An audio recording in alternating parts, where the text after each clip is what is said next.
ان کی آواز میں ایک تڑپ تھی۔ کہاں ہو تم؟ فون کیوں نہیں اٹھا رہے تھے؟ تم ٹھیک ہو؟ ان کی آواز سے لگ رہا تھا جیسے وہ روتی رہی ہوں۔ وہ موبائل کان سے لگائے اپنی جگہ کھڑا رہا، سرخ پڑتی آنکھیں پھر سے نم ہونے لگیں۔ کچھ بولو بیٹا، مجھ سے بات کرو، وہ بےتاب ہو کر بولی۔ اس کے ساتھ کیا ہوا تھا انہیں علم ہو چکا تھا۔ آپ کو معلوم ہے ممی ابارشن کیسے کرواتے ہیں؟ اس کی آواز بھاری گلوگیر سی تھی۔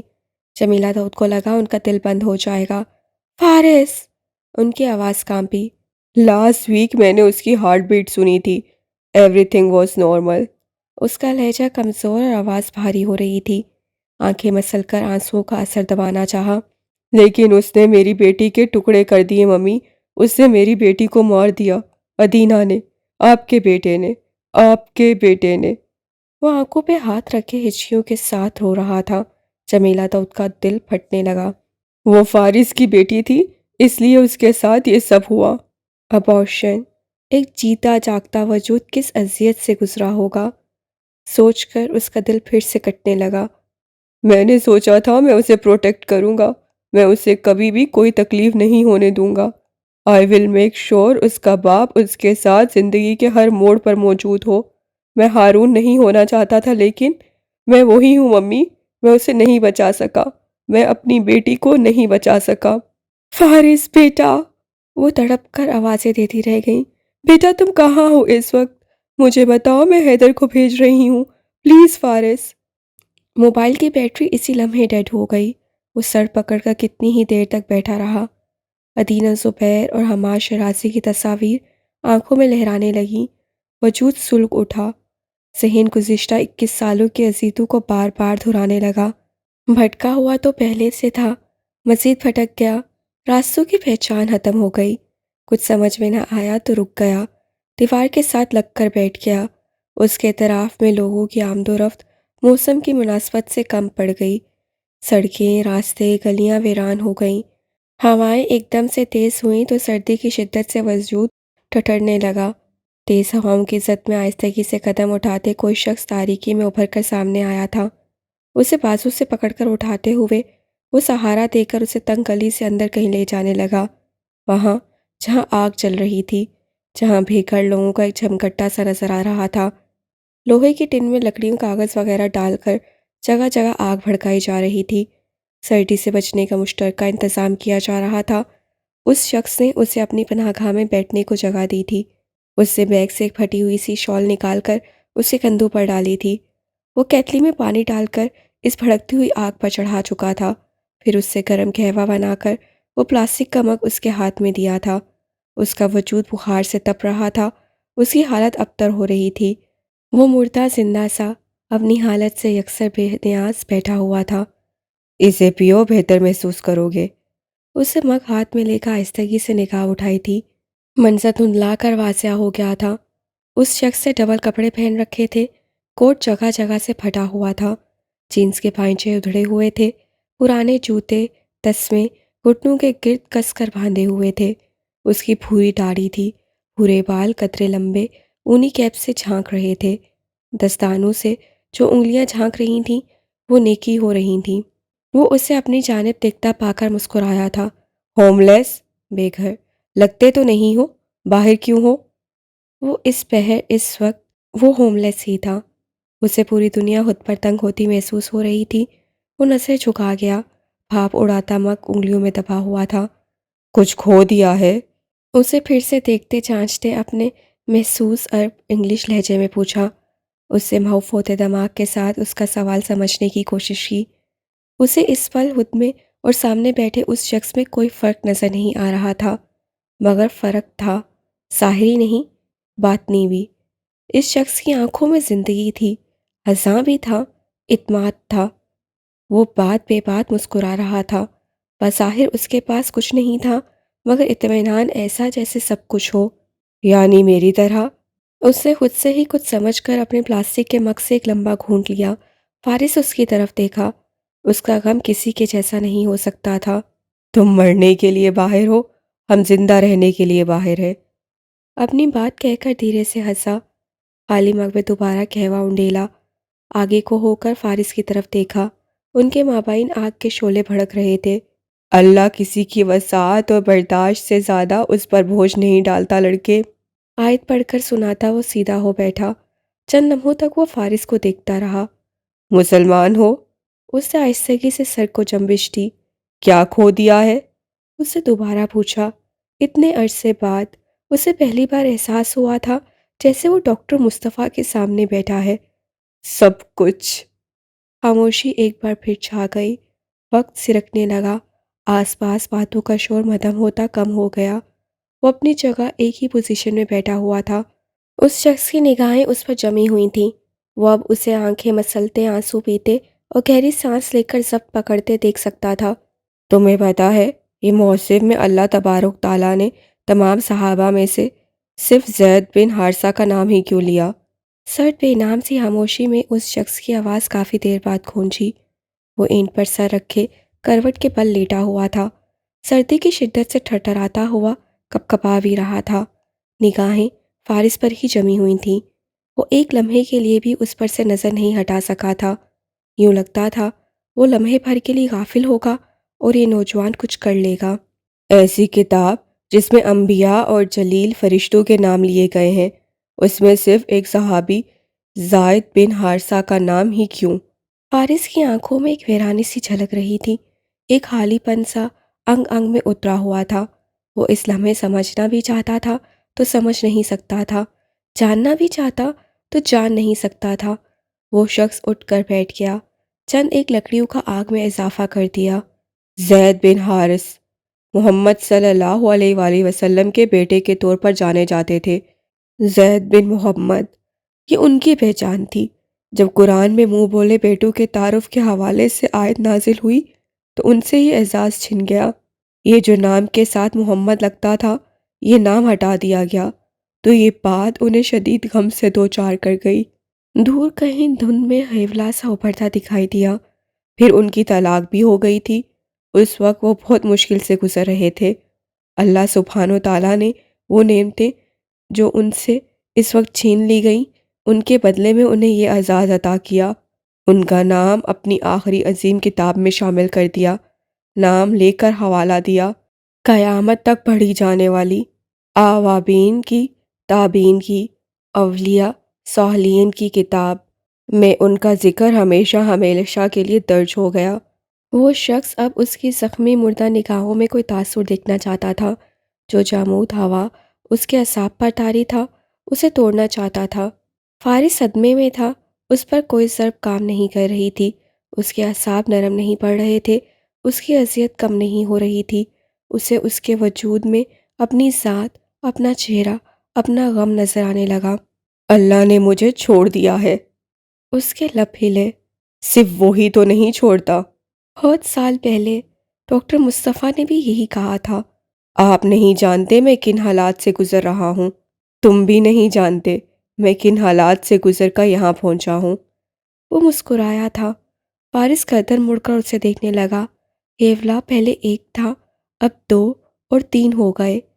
سر تاریک رات میں کسی کی تلاش جاری تھی۔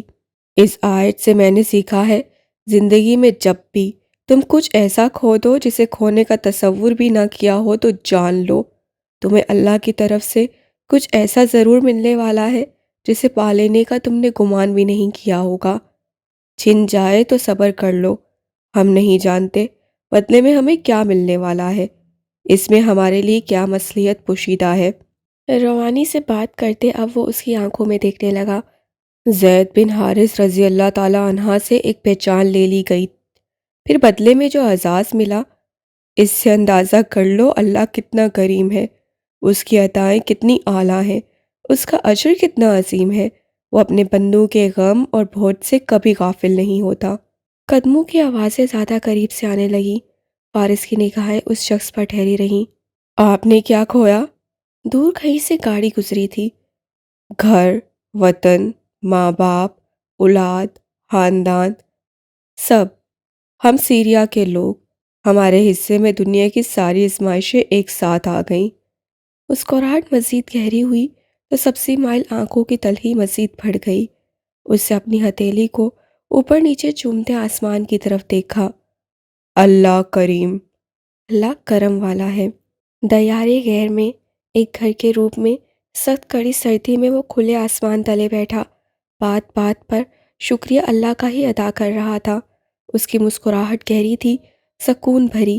اس کی آنکھوں سے غم جھلک رہا تھا، صبر بھرا غم۔ اس کا خیال تھا ساری دنیا اسے ترک کر چکی تھی، مگر اس کا اللہ ابھی بھی اس کے ساتھ ہی تھا۔ وہ اسے ابھی بھی اپنی آنکھوں میں لیے ہوئے تھا۔ جانے ایسا یقین، اعتماد اور مثبت سوچ وہ شخص کہاں سے لایا تھا؟ اپنے 5 نوجوان بچوں کو کھونے کے بعد بھی وہ بھٹکا نہیں تھا۔ اس کی اولاد تو ابھی اس دنیا میں آئی بھی نہیں تھی، ابھی تو اسے دیکھا یا چھوا بھی نہیں تھا۔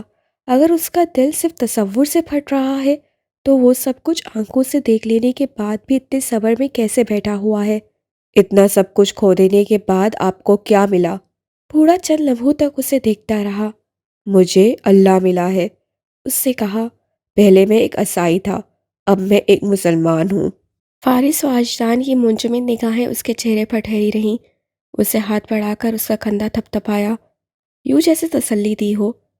یہ وقت بھی گزر ہی جائے گا۔ خاموشی ایک بار پھر چھا گئی۔ کتنی ہی دیر تک فارس اسے دیکھتا رہا، پھر اس کے لبوں میں جنبش ہوئی۔ میں آپ کے جیسا نہیں ہوں، میں یہ سوچ نہیں سکتا کہ مجھے میرے گمان سے بڑھ کر کچھ ملے گا۔ میں یہ سوچ رہا ہوں مزید مجھ سے کیا چھین لیا جائے گا۔ اس کی آنکھیں مکمل طور پر نم ہو چکی تھیں، وہ مایوسی کی اتھاہ گہرائیوں میں اترا ہوا تھا۔ تم شیطان کو خود پر حاوی ہونے دے رہے ہو۔ یہ شیطان نہیں، یہ میں ہوں، یہ میں ہو چکا ہوں۔ بوڑھے نے تعصب بھری نگاہوں سے اسے دیکھا۔ آزمائش مومن کے لیے آتی ہے، شیطان بنانے کے لیے نہیں۔ فارس واجدان کے اندر باہر ایک دم سے خاموشی چھا گئی۔ ایک دن تمہیں اندازہ ہوگا میں کتنا درست تھا، تم کتنے غلط تھے، اس وقت جب تمہیں تمہارے حصے کا انعام ملے گا۔ میرے حصے میں ایسا کچھ نہیں ہوگا۔ برا گمان رکھو گے تو برا ہی ہو جائے گا۔ میں نے اچھا سوچا تھا، میرے ساتھ اچھا بھی نہیں ہوا۔ اسے کہتے ہیں قسمت، نصیب، آزمائش۔ فارس خاموشی سے اسے دیکھ کر رہ گیا۔ آج نہ صحیح، لیکن کبھی تو تم سمجھ ہی جاؤ گے۔ اپنی بات ختم کر کے وہ اینٹ پر سر رکھ کے سونے کے لیے لیٹ گیا۔ وہ رات فارس واجدان نے کھلے آسمان تلے گزاری۔ ماں سوائے اس کے وہاں سبھی سکون سے بیٹھے تھے، لیٹے تھے، پڑے تھے۔ صبح وہ نیم تاریکی میں ہی اٹھ کر جانے ہی والا تھا جب دیوار کے ساتھ ترتیب سے رکھی چھوٹی چھوٹی پینٹنگز توجہ کا مرکز بن گئیں۔ بوڑھا وہیں پہلو میں ہی سویا ہوا تھا۔ اجالے میں اب وہ واضح نظر آ رہا تھا۔ اس کے برشز اور رنگوں سے تھیلا بھرا ہوا تھا۔ اس کی دھاڑی قدرے لمبی تھی، آنکھیں اندر کو دھنسی ہوئیں۔ کپڑے بھی کافی پرانے تھے، مگر ٹیلنٹ کمال کا تھا۔ اسے چھوٹی چھوٹی پینٹنگز پر خطاطی کر رکھی تھی، جس میں قدرتی مناظر کی جھلک نظر آ رہی تھی۔ خریدنا چاہو گے؟ وہ اٹھ کر بیٹھ گیا، قیمت بھی بتانے لگا۔ اسے وہیں کھڑے کھڑے اپنی جیبوں میں ہاتھ ڈالا۔ جیبیں خالی تھیں، والیٹ گھر رہ گیا تھا۔ اسے اپنی نفیس گھڑی اتار کر اس کے سامنے رکھ دی، 3 پینٹنگز اٹھائے وہاں سے چلا گیا۔ ان میں سے ایک چھوٹی سی پینٹنگ اسے یسریٰ کی تھی، خزاں بہار کا منظر دکھاتی ہوئی ایک شامی پناہ گزین کی پینٹنگ۔ تم نے یہ کیا حرکت کی ہے حماد؟ کال ریسیو ہوتے ہی جمیلہ تو غصے سے چیخ پڑی تھی۔ کیسی حرکت؟ وہ انجان ہوا تھا۔ تم اتنا گر جاؤ گے، مجھے تم سے یہ امید نہیں تھی۔ ان کی آواز شدید جذبات سے کانپنے لگی۔ تم نے اس کا گھر اجاڑ دیا۔ اور جو اس نے میرے ساتھ کیا، اس کا کیا؟ جمیلہ تو اپنی جگہ تھم سی گئیں، اذیت سے آنکھیں میچ کر اپنی پیشانی پر ہاتھ رکھا۔ بچپن سے لے کر اب تک میں ہمیشہ دیکھتا آیا ہوں، آپ نے فارس کو اہمیت دی، آپ نے فارس کا خیال رکھا، آپ نے مجھے تک بھلا دیا۔ اشتعال میں اپنی آواز پر قابو پاتے وہ سر لہجے میں بولا تھا۔ فون کان سے لگائے جمیلہ تو اپنی جگہ منجمد کھڑی رہ گئی تھی۔ ڈیڈ ایک مشین بن گئے، انہوں نے خود کو مصروف کر لیا، اور میں، آپ سب کی اس جنگ میں کہاں تھا ممی؟ وہ چیخ پڑا، ان کا شدت سے دھڑکتا دل ڈوبنے لگا۔ اس نے علیزے کے ساتھ افیئر چلایا، ہمارا رشتہ ختم ہو گیا، اور آپ پھر بھی اس کے ساتھ کھڑی رہیں، اس کی حمایت میں۔ آپ کے اپنے بیٹے کا معاملہ تھا، اور آپ، وہ بہت اذیت اور غصے سے کہہ رہا تھا۔ آپ کو اس دن اس بات کی کوئی پرواہ نہیں تھی کہ مجھ پر کیا بیتے گی۔ اس دن بھی آپ کو یہی فکر تھی کہ فارس کے ساتھ کیا ہوگا۔ آپ لوگوں نے مجھ سے اس کی حقیقت چھپائی، جھوٹ بولا۔ جب وہ سارا وقت ہی ہماری زندگیوں میں تھا تو آپ سب یہ کیوں کہتے رہے کہ وہ نہیں ہے؟ تم مجھے قصوروار ٹھہرا رہے ہو؟ ان کے لمبوں میں جنبش ہوئی۔ وہ سب کیے چپ رہا۔ اور اپنا موازنہ فارس سے کر رہے ہو؟ ان کی آواز اب کپ کپا رہی تھی۔ وہ ہمارے گھر آیا تو اس وقت 5 سال کا تھا۔ تمہارے ڈیڈ اسے چھوڑ کر چلے گئے۔ تمہارے دادا نے اس کا سر نیم بدل دیا، اس کی پہچان بدل دی، اسے گمنام کر دیا۔ اس کے پاس تو کوئی رشتہ ہی نہیں ہے، مگر تمہارے پاس تو سب کچھ ہے حماد۔ تمہارے ڈیڈ، دادا، کوئی نہیں ہے میرا۔ آپ سب مجھے بے وقوف بناتے رہے۔ بپھر کر بولا، کس چیز کی کمی ہونے دی ہم نے؟ انہوں نے حیثیت سے پوچھا۔ میں پہلی بار فارس کو چھوڑ کر گئی تھی تو وہ تمہاری وجہ سے۔ تم امریکہ میں تھے، میرے بعد اس پر کیا گزری تمہیں کوئی اندازہ نہیں۔ دوسری بار تمہاری غلطی سے اس کے ساتھ جو کچھ ہوا، کیا اس سے بھی غافل ہو سکتے ہو؟ حماد کے ہاتھ بھیج گئے۔ اور تیسری بار جب میرا اس سے رابطہ ہوا، میں یہاں امریکہ میں تمہارے ساتھ 24 گھنٹے رہی ہوں۔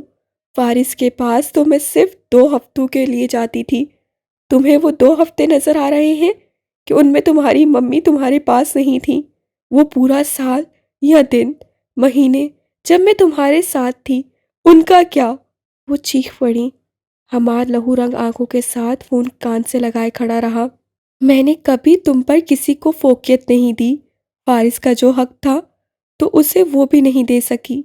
اسے اس گھر میں، اس چھت کے نیچے ہونا چاہیے تھا۔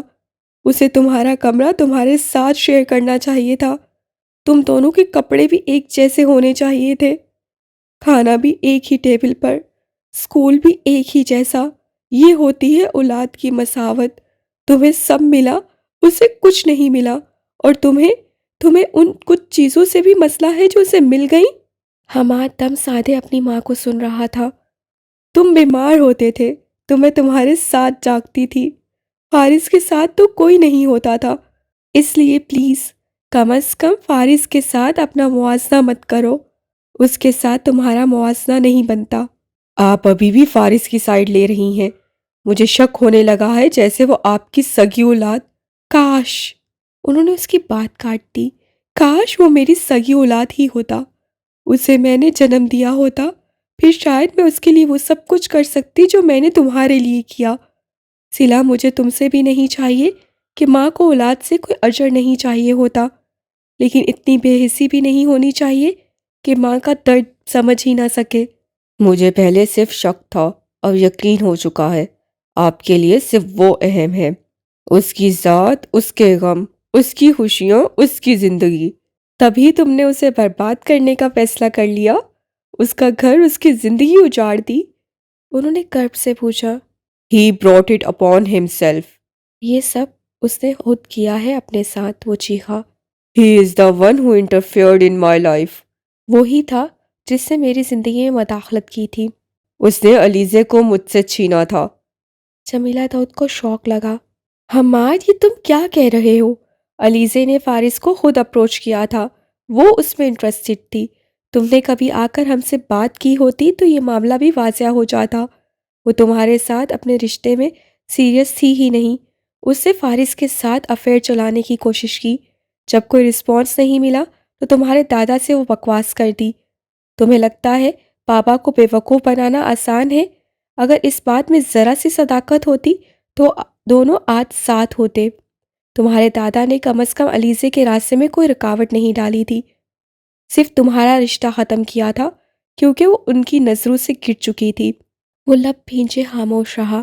معافی مانگ لو اپنے دادا سے، پلیز حماد، واپس آ جاؤ۔ دادا نے دھمکی دی ہے، گھر سے نکالا ہے، ایسے تو پھر ایسے ہی صحیح۔ ایک غلطی کر چکے ہو، دوسری مت کرو، انہوں نے روتے ہوئے سمجھانا چاہا۔ میں نے کوئی غلطی نہیں کی، اپنا بدلہ لیا ہے، اور شادی میں اسی سے کروں گا، چاہے آپ لوگ اعتراض کریں یا انکار۔ اس سے حتمی لہجے میں بات کر کے کال کاٹ دی تھی۔ جمیلہ داؤد اپنی جگہ کھڑی رہ گئی تھی۔ ہارون شیرازی دیوار کی کھڑکیوں کے سامنے لندن کی بلند ترین عمارتوں پر نگاہیں جمائے کھڑا تھا۔ اندھیرے میں روشنیاں سے بکھرتی ہوئی نظر آ رہی تھیں۔ مکمل بیدار نائٹ لائف میں اسے اپنے آس پاس کئی موت کا گمان ہو رہا تھا، دھیمے سے جیسے کچھ پھٹنے کو ہو، زندگی اجڑنے اور ذات کا تماشا بننے کو ہو۔ میں برباد کر دوں گا، میں سب کو تباہ کر دوں گا۔ فارس فاشان کی آواز گھر کی دیوار سے ٹکرا کر بار بار پلٹ رہی تھی۔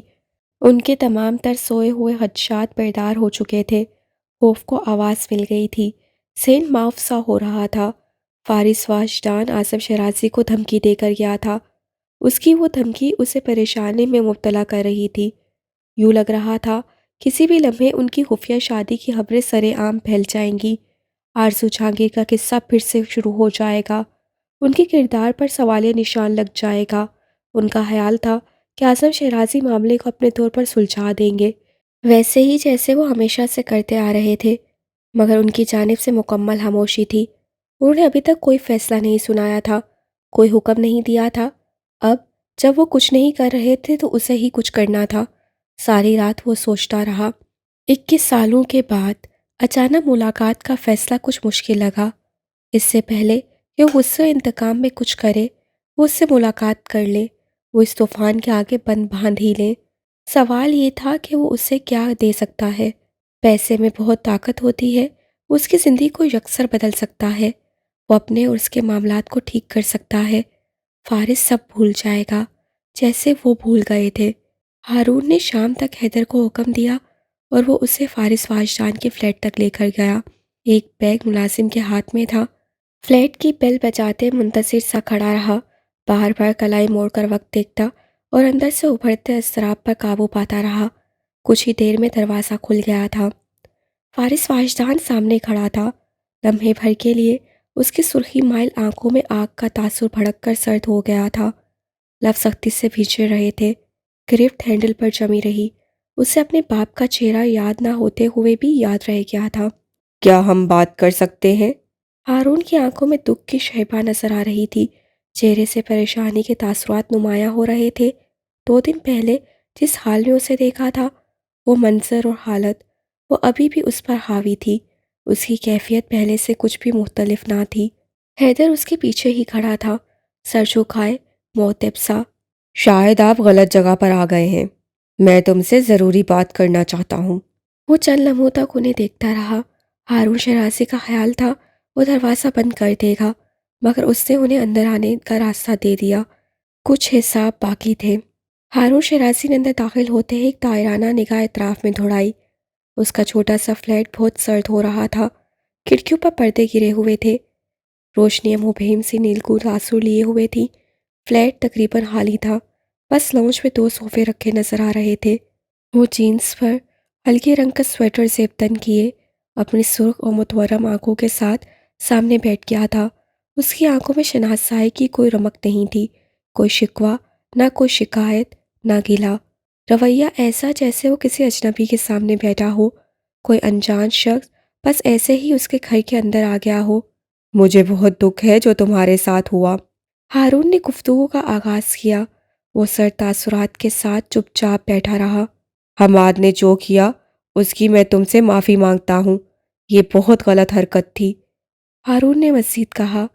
چلتی ہوئی آگ میں فارس فاشان کو کھڑا کر دیا گیا۔ میں تمہارے اس نقصان کو کمپنسیٹ کرنا چاہتا ہوں۔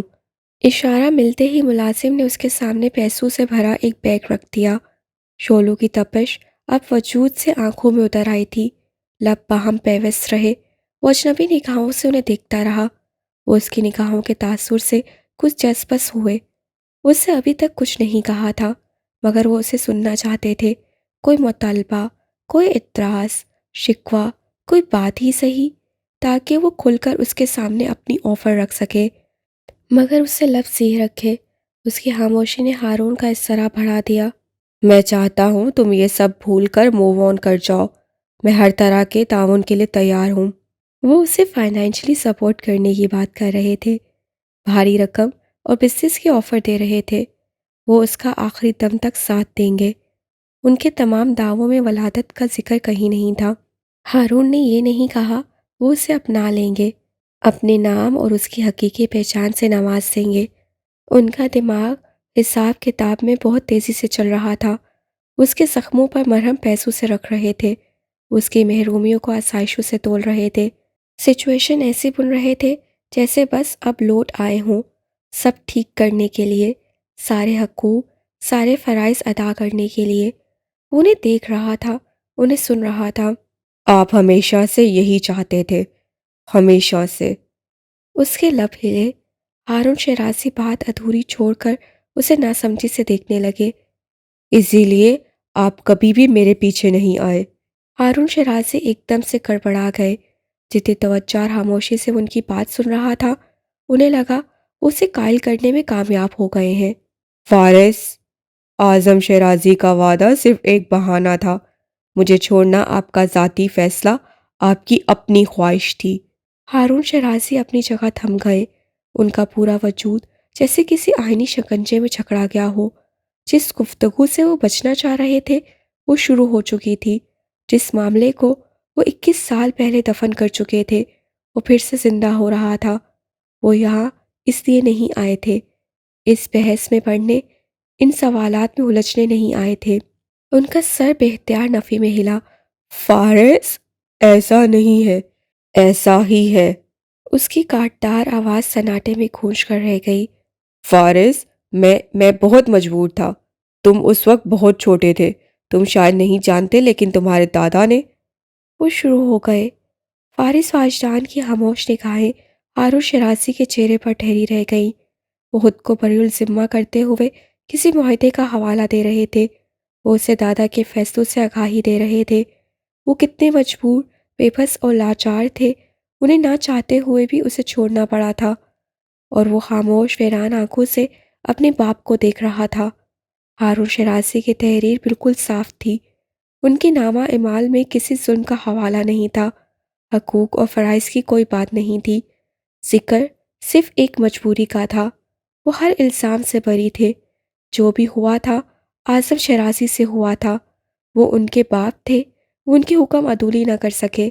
وہ اتنے کمزور تھے کہ سٹینڈ نہ لے سکے۔ پتھر کے مجسمے میں ڈھلا ہوا فارس اپنے باپ کو دیکھ رہا تھا۔ وہ باپ جو 22 سالوں کے بعد اس سے ملاقات کر رہا تھا۔ وہ باپ جسے اپنی کسی غلطی کا ادراک تھا، نہ احساس، نہ کسی فیصلے پر دکھ تھا، نہ پشیمانی۔ کیسا چہرہ تھا جو انہوں نے پینٹ کر رکھا تھا، اپنی ہی مرضی کا، اپنے حساب سے۔ کیسی شاندار سی تصویر تھی ان کی، جس میں وہ خود کو کھڑا رکھتے تھے، اور کیسا عظیم سا پتلا تھا ان کے نفس کا، جس کے سامنے وہ خود ہی اپنا سر جھکائے ہوئے تھے۔ اعظم شیرازی کو بیچ میں مت لائیں۔ صوفے سے اٹھتے ہوئے اسے تحمل سے دانت پیس کر متنبیہ کیا۔ جس طرح میں اس وقت آپ کے اور اپنے بیچ کسی کو نہیں لا رہا، آپ بھی مت لائیں۔ اس کی آنکھیں لہو رنگ ہو رہی تھیں، آواز غسیلی، وجود سلگ رہا تھا۔ فارس، مجھے سب سے پہلے ملازم کا بیٹا آپ نے کہا تھا۔ مجھے یتیم سمجھ کر میرے سر پر پہلا ہاتھ آپ نے رکھا تھا۔ میری آواز سن کر کال آپ نے کاٹی تھی۔ مجھے بازو سے پکڑ کر خود سے الگ آپ نے کیا تھا۔ اس کی مضبوط آواز میں بے انتہا درد اور غصہ جھلک رہا تھا، کرب اور شدت نظر آ رہی تھی۔ وہاں کوئی اعظم شیرازی نہیں تھا، وہاں کوئی اعظم شیرازی کبھی نہیں تھا۔ وہ حلق کے پل چیخا۔ ہارون شیرازی کو اپنے اندر سب فنا ہوتا ہوا محسوس ہوا۔ فیصلہ آپ کے باپ نے کیا، آپ نے ایک باپ ہو کر کیسے مان لیا؟ اس سے دھرشتی سے پوچھا۔ وہ لاجواب ہو گئے۔ اتنے سرد ماحول میں انہیں اپنی ہتھیلیاں بھیگتی ہوئی محسوس ہوئیں۔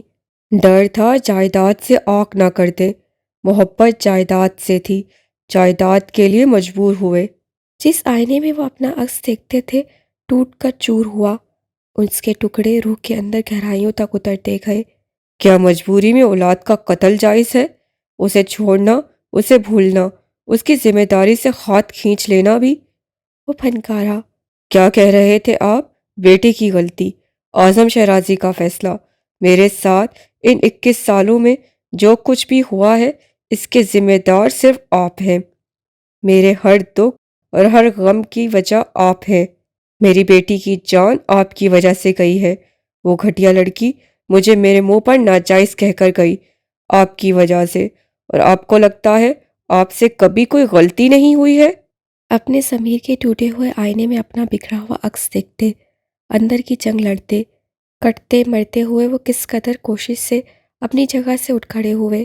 ان کی سالہ سال سے بند آنکھیں کھل گئی تھیں۔ اور آج آپ کو میرا ایک نقصان نظر آیا اور آپ اسے کمپنسیٹ کرنے چلے آئے ان پیسوں سے۔ آنکھیں سلگ اٹھیں۔ آپ کو کیا لگا میں بھی آپ کے جیسا ہوں؟ پیسہ دیکھ کر اولاد کا غم بھول جاؤں گا؟ آپ کی غلطی، آپ کا ظلم بھول جاؤں گا؟ اس کے الفاظ چپاک تھے، ان کا وجود لہو لہان ہو گیا۔ وارث بیٹے، وہ ایک دم سے بے اختیار ہو کر آگے بڑھے۔ میرا نام مت لیں۔ اس نے ضبط کر کے پیچھے ہٹتے ہوئے انہیں روکا، ہاتھ بڑھا کر ایک فاصلہ قائم رکھنے کی تاکید کی۔ اور مجھے پلیز بیٹا مت کہیں، یہ حق صرف میرے باپ کا تھا اور میرا باپ مر چکا ہے۔ ان کا دل پھٹنے لگا۔ 21 سال پہلے مجھے آپ کی ضرورت اور چاہت تھی، پھر میں نے آپ کو مار دیا۔ میں نے 6.5 سال کی عمر میں اپنے اس ذہن میں آپ کو ایک نہر میں گرا کر مار دیا، پھر پہاڑ سے گرا کر مارا، پھر ایکسیڈنٹ میں۔ ان کی سانسیں تھم گئیں، آنکھوں میں ایک کرب سا جھلکنے لگا۔ پھر میں نے آپ کی قبر بنائی، دفن کیا اور پھر سمجھ لیا میں یتیم ہوں، میرے ماں یا باپ نہیں ہے۔ میں ہر رات یہی کرتا تھا، میں ہر رات آپ کو اور آرزو جہانگیر کو دفن کرتا تھا۔ ایسے آسانی رہتی تھی، بھولنے میں آسانی رہتی تھی۔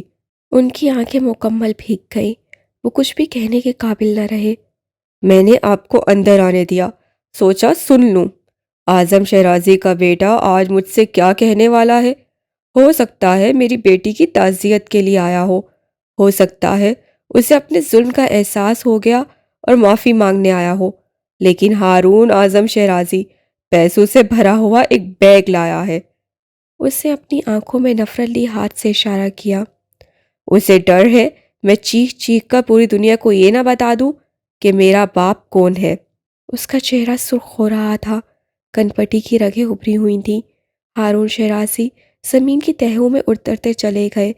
اگر آج آپ بھری دنیا میں اعلان بھی کریں کہ میں آپ کا بیٹا ہوں تو میں آپ سے لاتعلقی کا اظہار کروں گا۔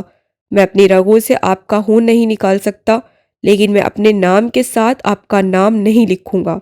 اس نے میز سے پیسوں کا بیگ اٹھا کر یہ قدموں میں پھینک دیا، کچھ نفرت اور حقارت سے۔ ہارون شیرازی نہیں جانتا، ایسی تربیت نہیں ہوئی میری کہ پیسوں کو دیکھ کر پاگل ہو جاؤں، اور ایسے چھوٹے غم بھی نہیں میرے کہ دنیا کی دولت ان کا مداوع کر سکے۔ بس وہ آخری وار، وہ آخری جملہ اور ضرب تھی، اور ان کا خود ہاستہ بت پاش پاش ہو گیا۔ آپ جا سکتے ہیں۔ اسے دروازہ کھول کر انہیں جانے کا راستہ دکھایا۔ وہ کچھ دیر تک یوں ہی کھڑے رہے، قدم اٹھائے تو بھاری محسوس ہوئے، نگاہیں بھٹک کر دوبارہ اس کے چہرے تک گئیں۔ وہ چہرہ جس میں ہمیشہ انہیں آرزو جہانگیر کی جھلک نظر آتی تھی، وہ آنکھیں جو اس کے دھوکے کی یاد دلاتی تھیں، وہ تاریک اور ویران آنکھیں، وہ کسی آرزو جہانگیر کی نہیں تھیں، وہ چہرہ بھی اس کا نہیں تھا۔ وہ دروازے تک آئے اور رک گئے، گردن موڑ کر اسے دیکھا۔ وہ بھی انہیں ہی دیکھ رہا تھا، جیسے دشمن کسی حریف، کسی ظالم کو دیکھا جاتا ہے۔ وہ اس کی آنکھوں میں جھلکتے شدید نفرتوں کے طوفان میں گم ہو گئے۔ 21 سال کسی نے ہر رات انہیں مارا اور وہ دن کے اجالے میں پھر سے زندہ ہوئے۔ 21 سالوں تک کوئی ان کی مسلسل قبر بناتا رہا اور وہ دفن ہو کر باہر نکلتے رہے۔ وہ جسے ڈھال ہونا چاہیے وہ تلوار بن گیا، جسے وار سہنا چاہیے وہ مقابل ہو گیا۔ وہ فلیٹ سے باہر نکلے اور دروازہ زور سے بند ہو گیا۔ وہ راہداری میں بیگ ہاتھ میں لیے اپنے ملازم کے ہمراہ کھڑے تھے، آنکھیں بھیگی ہوئی تھیں، سر جھکا ہوا تھا۔ جس اعتماد کے ساتھ وہ آئے تھے وہ ریزہ ریزہ ہو چکا تھا، جس استحقاق سے خسارہ پورا کرنا چاہتے تھے وہ استحقاق مٹی ہوا تھا، اور اندر فارس واجدان دروازے کے ساتھ پشت ٹکائے ٹھنڈے فرش پر اپنا سر ہاتھ میں دبائے بیٹھا رہ گیا تھا۔ میرے لیے کون سوچتا ہے؟ جدا جدا ہیں میرے قبیلے کے لوگ سارے، جدا جدا سب کی صورتیں ہیں، سبھی کو اپنی انا کے اندھے کنویں کی تہہ میں پڑے ہوئے، ہوائشوں کے پنجر، ہوس کے ٹکڑے، حواس ریزے، ہراس کنکر تلاشنا ہے۔